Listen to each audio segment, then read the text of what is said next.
Gitu. Karena kalau fungsi koordinasinya hanya 2-3 orang, katakanlah elit misalkan, lalu itu dimaknai sebagai fungsi representasi anggota dalam menentukan daerah se-Indonesia, ini kan itu. Dan yang paling krusial buat saya adalah ini landasan hukum yang tidak pernah ada, artinya fiktif dong. Raker ini nggak pernah digelar.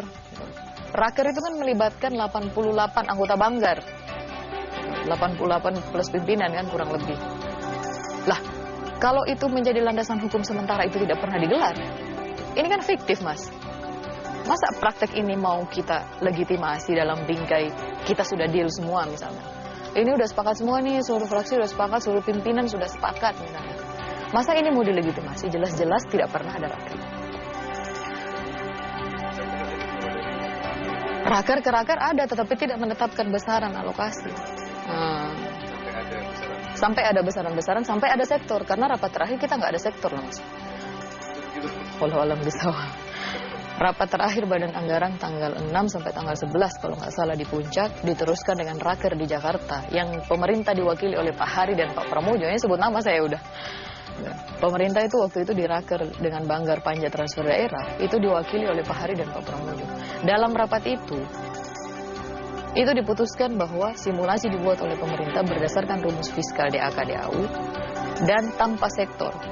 Saya ingat benar usulan dari rekan-rekan Banggar waktu itu, salah satunya dari fraksi Golkar, Pak Kahar itu, beliau mengusulkan bahwa serahkan ke kabupaten kota untuk menentukan mau dia bawa kemana, karena tentu dia lebih tahu apa yang dia butuhkan. Dan itu disepakati di Ketok Palu. Itulah kesepakatan kita terakhir. Di raker berikutnya, pemerintah membawa simulasi. Pertanyaan kemudian buat saya adalah simulasi itu kok nggak dipublish ya? Padahal itu kan simulasi rumus itu. Kenapa nggak dipublish di rapat internal untuk diperdebatkan? Lalu setelah itu tidak ada kabar dari Oktober sampai hari ini tiba-tiba muncul PMK 25. Dari 33 provinsi, hanya 14 provinsi yang mendapat guyuran dana DPID. Sementara dari total 497 kabupaten kota yang ada di Indonesia, hanya 284 diantaranya yang berhak menerima.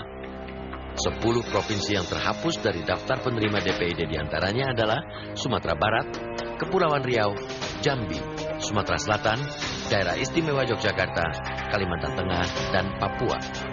Entah apa yang menjadi kriteria sehingga ada daerah yang mendapat kucuran dana dan ada yang tak mendapatkan dana DPID. Yang pasti, daerah-daerah penerima DPID itu berdasarkan hasil kesepakatan rapat Badan Anggaran DPR pada Oktober 2010. Selain tidak meratanya daerah yang menjadi penerima DPID, nama daerah penerima yang berubah dari kesepakatan pada rapat Badan Anggaran, daerah-daerah penerima juga didasarkan pada kesepakatan antar elit politik. Sungguh masuk akal jika WAOD melontarkan tudingan.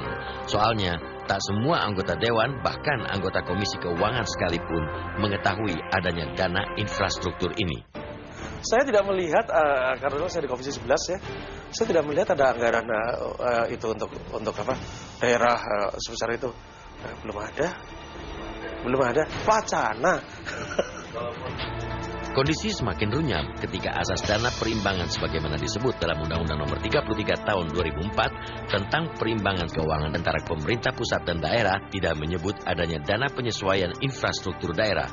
Menurut undang-undang ini, hanya ada 3 macam dana perimbangan, yaitu dana alokasi umum, dana alokasi khusus, serta dana bagi hasil. APBN 2011 memang menyebut soal nomenklatur lain. Namun,